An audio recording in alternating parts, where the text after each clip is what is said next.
Cinema మంచిగా ఉంటే ఇంటర్వెల్లో black అయిపోతుంది. తలపతి అనే డెసిషన్ క్లైమాక్స్ తోని మనని లాక్ చేసేసాడు. మనం అందరం వెయిట్ అయిపోతున్నాం. టెంపుల్ హుండీ అనేది ఖచ్చితంగా ఒక రియల్ ఎస్టేట్ వెంచర్ అయితే కాదు. ఫస్ట్ ప్రొటెక్ట్ ద ధర్మ, తర్వాత షాపింగ్ కాంప్లెక్స్ కడదాం. బిజినెస్ మోడల్ నుంచి భక్తి మోడల్ వైపు డెసిషన్ తీసుకున్నాడా లేదా విజయ్? మా టెంపుల్ పైసలు మాకు కావాలా అని చెప్పి మనం కొట్లాడినాం కదా, ఒకటే జటకాల కొట్టి పడేసింది. బట్ మంచి చేసినప్పుడు కాళ్ళు కడిగిన ఎత్తి మీద కూడా నీళ్లు పోసుకోవాలి. దేవాలయాల ఆదాయాలు ఉంటాయి కదా, అవి వ్యాపారాల కోసం కాదు, ఆధ్యాత్మికం కోసం. బట్ మస్జిద్ స్పిరిచువల్ సెంటర్ లెక్కనే ఉన్నది, ఇప్పటికీ చర్చు స్పిరిచువల్ సెంటర్ లెక్కనే ఉన్నది. కేవలం నా దేవాలయమేలకు కమర్షియల్. జై హింద్, జై భారత్, జై తెలంగాణ. ఫ్రెండ్స్, నేను మీ Girish Daramuni. Welcome to our channel Chitragupta. Tamil Nadu ముఖ్యమంత్రి విజయ్ నిజంగా చెప్పాలనంటే ఒక ఆశ్చర్యచకితమైన డెసిషన్ తీసుకున్నాడు. దాన్నే మేము ఇవాళ ఒక థంబ్నెయిల్ రూపంలో మాట్లాడినాం. ఏంటంటే తలపతి చేయబట్టే ధర్మం వైపు స్కాన్, విఫలం కాబట్టే డిఎంకే ప్లాన్. స్టేజ్ వీరుడెవడు, పరిపాలనా ధీరుడెవడు అననే క్వశ్చన్ ఇవాళ మొదలైంది. క్వశ్చన్ మొదలైంది అని చెప్పంగానే జనరల్గా సినిమా కలెక్షన్లకు ఇంటర్వెల్లో బ్లాక్ అయిపోతాం మనం. సినిమా మంచిగా ఉంటే ఇంటర్వెల్లో బ్లాక్ అయిపోతాం. తలపతి అనే డెసిషన్ క్లైమాక్స్ తోని మనని లాక్ చేసేసాడు. మనం అందరం వెయిట్ అయిపోతున్నాం. అగర్ రాజకీయ కోణంలో దీన్ని గట్టిగా చూస్తే, ఏదైతే తమిళనాడు ముఖ్యమంత్రి విజయ్ తీసుకున్న డెసిషన్ ఏదైతే ఉంది చూడు, సుమారు 246 కోట్ల రూపాయల మన పెళ్లి ఫంక్షన్ హాళ్ళు, కమర్షియల్ కాంప్లెక్సులు, ఏవైతే HR and CE temple funds use చేసి అడ్మినిస్ట్రేటివ్ ఆర్డర్ ఒకటి ఉంటుండే చూడు వెనకటికి, దాన్ని ఖతం చేసేసిండంటే ఇది నార్మల్ డెసిషన్ కాదు. ఎస్పెషలీ 246 కోట్ల పైసల రూపాయలు ఇన్వాల్వ్ అయినప్పుడు. అంటే నిజంగా చెప్పాలనంటే విజయ్ ఒక మాస్ ఎంట్రీ సీన్కి స్క్రిప్ట్ చేసుకున్నాడా లేదా? కథ, స్క్రీన్ ప్లే, దర్శకత్వం చేసుకున్నాడా లేదా? టెంపుల్ హుండీ అనేది ఖచ్చితంగా ఒక రియల్ ఎస్టేట్ వెంచర్ అయితే కాదు. టెంపుల్ హుండీ అనేది దేవాలయం కోసం ఉన్నది, రియల్ ఎస్టేట్ వెంచర్లు చేయనికనైతే లేదు. ఒక కోర్ మెసేజ్ ఈ మూవ్ ఏమున్నది అని చెప్పి మాట్లాడితే, భక్తులు ధర్మానికి దానం చేసిండ్రు, ధర్మం కోసం దానం చేసిండ్రు. డెవలపర్ల జీవన శైలికి కాదు, డెవలపర్ల కోసము కాదు. ఇప్పుడు ఒకడు సపోర్ట్ చేస్తాడొచ్చు, ఒకడు అపోజ్ చేస్తాడొచ్చు. ఎస్పెషల్లీ డిఎంకేరా ప్రాజెక్ట్స్లలోనైతే ఖచ్చితంగా దీన్ని అపోజ్ చేస్తారు. బట్ విజయ్ యొక్క ఆర్గ్యుమెంట్ అనేది రాజకీయంగా చాలా పదునై తలవారై తిలకం పెట్టింది వీళ్ళందరికీ. ఎట్లా అని చెప్పి మాట్లాడితే విజయ్ ఏమంటుండు, ఫస్ట్ టెంపుల్ ఫండ్స్ ఎక్కడ పోవాలా? టెంపుల్ రెనోవేషన్కి పోవాలా. టెంపుల్ రెనోవేషన్కి ఎందుకు పోవాలా? నా యొక్క సనాతన ధర్మ నాగరికత యొక్క గొప్పదనాన్ని పెంచనీకే, ప్రిజర్వేషన్ ఆఫ్ ది హెరిటేజ్ అని చెప్పి మనం మాట్లాడతాం. భక్తులకు అమ్యూనిటీస్ ఇంకా పెరగాల, వాళ్ళు వచ్చినప్పుడు వాళ్ళకు మంచిగా అమ్యూనిటీస్ దొరకాల. భక్తులకు నిత్య అన్నదానం కూడా ఆడ మనం కల్పించేటట్టు ఉండాలి, నాణ్యమైన అన్నదానం. ఇవన్నీ దీంతో మొదలైతాయి. ఇప్పుడు ఇన్ఫ్యాక్ట్ శానిటేషన్ అండ్ ఇన్ఫ్రాస్ట్రక్చర్ని చాలా మెరుగుపరచాలి, మరుగుదొడ్లు ఎక్సెట్రా ఎక్సెట్రా. దాని తర్వాత భగవంతుడికి పూజ చేసే పండితులకు గౌరవ వేతనం, ఇంకా రిలీజియస్ యాక్టివిటీస్ కోసము డబ్బులు దేవాలయానికి ఇవ్వాలి. అంటే ఇలా విజయ్ మాట్లాడుతున్న మాటల ఏమనిపిస్తుందంటే, ఫస్ట్ ప్రొటెక్ట్ ద ధర్మ, తర్వాత షాపింగ్ కాంప్లెక్స్ కడదాం. కరెక్టా రాంగా? ఫస్ట్ ఆ సనాతన ధర్మానికి కేంద్ర బిందువు అయిన ఆ శాంక్టమ్ని కాపాడదాం, దాని తర్వాత షాపింగ్ కాంప్లెక్స్ కడదాం. అంటే బిజినెస్ మోడల్ నుంచి భక్తి మోడల్ వైపు డెసిషన్ తీసుకున్నాడా లేదా విజయ్ అనేది ఇలా పెద్ద ప్రశ్న. ప్రీవియస్ అప్రోచ్ ఏముండే అని అంటే, టెంపుల్ దేవాలయ యొక్క ఆస్తులు ఏమనుండే, నిజంగా చెప్పాలనంటే ఒక శాటిలైట్ రైట్స్ అయిపోయినాయి.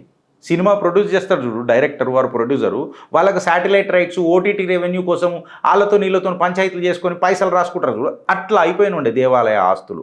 ఇలా విజయ్ అప్రోచ్ అనేది నిజంగా చెప్పాలంటే ఒక క్లాసిక్ అయింది. అంటే దేవాలయం అనేది ఒక కమర్షియల్ ఫ్రాంచైజీ కాదురా, ఒక నాగరికత యొక్క నమ్మకం అనే డైలాగ్ ఆర్ అడుగు మీకు కనిపించిందా లేదా? ఈ 246 కోట్ల ఎన్ని ప్రాజెక్ట్స్ ఉండే తెలుసా ఫ్రెండ్స్ మీకు అందరికీ? 29 మ్యారేజ్ హాల్లు ఉండే, 17 కాంప్లెక్స్ కమర్షియల్ కాంప్లెక్స్లు ఉండే, సుమారు 46 టోటల్ ప్రాజెక్ట్స్ ఉండే. ఎంత? 246 కోట్లలో. ఇప్పుడు భక్తులు తన సమర్పణ భావంతో భగవంతుడికి సమర్పించుకున్న మాన్యాలను ఒక రియల్ ఎస్టేట్ వెంచర్ కోసం ఖర్చు పెట్టుడననేది పురాతన సనాతన విలువలను తుంగల దొక్కుడా కాదా అననే ఆలోచన విజయ్ తీసుకున్న నిర్ణయానికి సనాతన ధర్మ హిందువులు హర్షిస్తారా హర్షించరా? ఈ క్వశ్చన్ మీ మనసులో పెట్టుకోరు ఫ్రెండ్స్. ఇక్కడ ఏమైపోతుంది అని అంటే డిఎంకే ఒక స్క్రిప్ట్ రాసింది, కాకపోతే క్లైమాక్సే మార్చి పడేసిండు ఇవాళ విజయ్.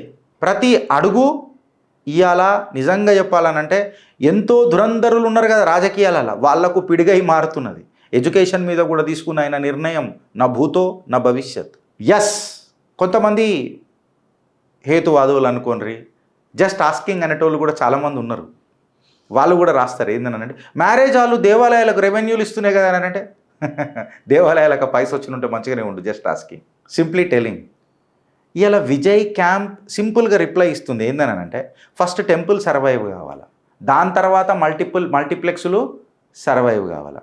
ఇది ఎట్లుంటుంది అని అంటే ఒరిజినల్ మూవీ రిలీజ్ కాలేదు కానీ సీక్వెల్ తయారీ అనికి పోయినట్టు కూడా. అది తప్పు కదా. ఫస్ట్ ఒరిజినల్ మూవీ హిట్ కావాలి, హిట్ అయితే కదా నెక్స్ట్ సీక్వెల్ వస్తుంది. దురంధర్ 1 హిట్ అయితేనే కదా దురంధర్ 2 వచ్చింది. ఇప్పుడు విజయ్ యొక్క స్టోరీ, రాజకీయ స్టోరీ ఏ రకంగా ఉందనంటే ఇప్పుడు ఫర్ ఎగ్జాంపుల్ 100 రూపాయలు ఒక భక్తుడు హుండీలో వేస్తే ఆ హుండీలో వేసిన 100 రూపాయలు సనాతన విలువల కోసం, సనాతన ధర్మ నమ్మకం కోసం ఖర్చు పెట్టాలి. ఆ నమ్మకం సేవ కావాలా. ఆ సేవ కమర్షియల్ బ్యాలెన్స్ షీట్కి తర్వాత అవుతుందా లేదా తర్వాత చూసుకుందాం. ఎందుకనంటే టెంపుల్స్ అనేటివి కేవలం ఒక ఆర్డినరీ ఇన్స్టిట్యూషన్స్ కావు, కల్చరల్ ఈకో సిస్టమ్సు అని మనం ఎన్నోసార్లు మాట్లాడుకున్నామా లేదా? And this is a political master స్ట్రోకా, ఇది యాద పెట్టుకోరు. ఎందుకు చెప్పాలన్నా, ఇన్ఫ్యాక్ట్ ఇవాళ దీన్ని ఎవరు అపోజ్ చేయరు. సనాతన ధర్మం పాటించే ప్రతి హిందువు దీన్ని హర్షిస్తాడు, దీన్ని యాక్సెప్ట్ చేయాల్సిందే. ఎందుకు చెప్పాలన్నా, మా టెంపుల్ పైసలు మాకు కావాలా అని చెప్పి మనం కొట్లాడినాం కదా, ఒకటే झटకాల కొట్టి పడేసింది. ఇది కరెక్టా రాంగా?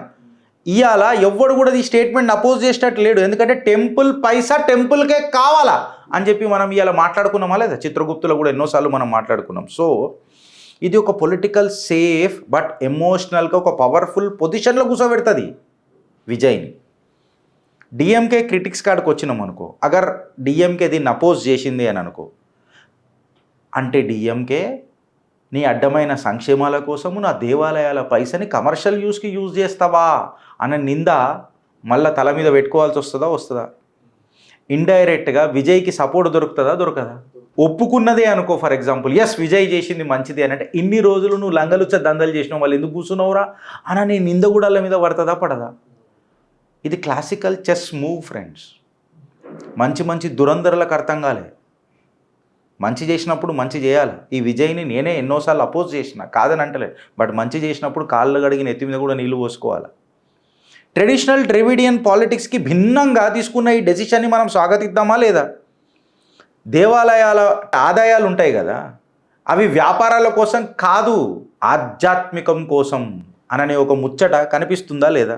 టెంపుల్ అడ్మినిస్ట్రేషన్ అనేది ఫస్ట్ భక్తి మీద ఫోకస్ చేయాలి, దాని తర్వాత ఎకనామిక్స్ మీద ఫోకస్ చేయాలా?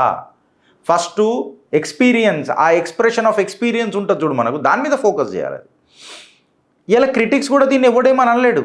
మనకు ఫ్యూచర్ దేనితో వస్తుంది, ఇన్కమ్లతో వస్తుంది, మనం అఫోర్డబుల్ ఫెసిలిటీస్ పెడుతున్నాము, ఎస్ కాదని అంటలేను. బట్ ఒకటే ఒక క్వశ్చన్ ఏంటనంటే టెంపుల్ అనేటివి వ్యాపార కేంద్రాలా లేదా స్పిరిచువల్ కేంద్రాలా అనే ఒక క్వశ్చన్ దగ్గర ఈ డిబేట్ మొత్తం ఆగిపోతుంది.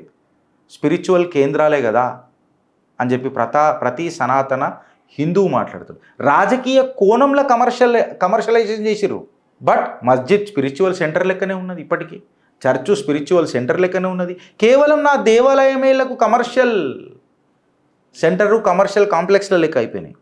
విజయ్ చాలా తెలివితేటలతో సెకండ్ ఆప్షన్ని చూస్ చేసుకున్నాడు. అడుగులు కేవలం తమిళనాడు వరపై ఆగలే. Tamil Nadu has the one of the oldest temples in India. అక్కడేసిన అడుగు యావత్ భారతావనిలా చర్చకు దారితీస్తుందా తీయదా? ఇవాళ కొంతమంది తెలుగు రాష్ట్రాలలో కూడా చాలామంది ఉన్నారు, వాళ్ళు కేవలం పవర్ఫుల్ డైలాగులు కొట్టిర్రు, దేశవ్యాప్తంగా కూడా చాలామంది నాయకులు ఉన్నారు, పవర్ఫుల్ డైలాగులు కొట్టిర్రు. డెలివరీ విజయ్ చేసిండు. మూబన్ కామ్ చాలు అంటారు దీన్ని. సైలెంట్గా ఫైల్ మీద సంతకం చేసేసిండు. సినిమా ఇప్పటిదాకా మేకప్ నేర్పిస్తుంది అని అనుకున్నా నేను, కేవలం మేకప్ నేర్పిస్తుంది అని అనుకున్నా, పంచ్ డైలాగులకే సప్పట్లు కొట్టాలని అనుకున్నా. కాకపోతే ఒక మంచి ఆలోచన డెలివరీ రూపంలో కూడా ఇట్లా వస్తుందా? కలెక్షన్లు డెలివరీతోనే కదా ఆఖరికి వచ్చేది. ఇలా బాక్స్ ఆఫీస్ యొక్క అనలగీ మనం కూడా తీసుకొని చూస్తే జర మూవీలలో ఎట్లుంటుంది అంటే, బాగా కష్టాలు పడ్డాక కుటుంబము హీరో ఎంటర్ అవుతాడు, విలన్ స్క్రిప్ట్ బాగా అర్థం చేసుకున్నాక హీరో ఎంటర్ అవుతాడు.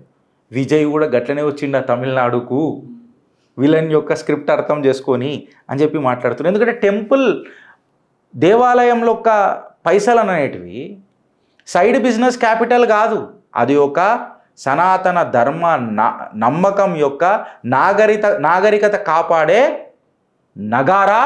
నయగారా కొట్టిండా లేదా విజయ్? ఇది కేవలం ఒక డైలాగ్ కాదు ఫ్రెండ్స్, పార్టీ లైన్లకు భిన్నంగా వచ్చిన డెసిషన్ ఇది. ఎన్నో ప్రభుత్వాలు ఇప్పటికీ నడుస్తున్నాయి వేరే వేరే రాష్ట్రాలలో కూడా టెంపుల్ని ఎప్పుడు కూడా ఆదాయపు కేంద్రాల లెక్క చూసిర్రు. విజయ్ టెంపుల్ని పవిత్ర పావనమైన సంస్థల లెక్క చూస్తున్నాడు. మళ్ళీ డెసిషన్ అట్లనే ఉంది కదా, ఆయన అంతర్గత ఆలోచన ఏమున్నదని అనేది దేవుడు ఎరుకు. బట్ ఫైల్ మీద సంతకం మాత్రం సనాతన ధర్మ విలువలు కాపాడుతా నేను అల్ల లెక్క కాదు అని అన్నట్టు అనిపించిందా లేదా?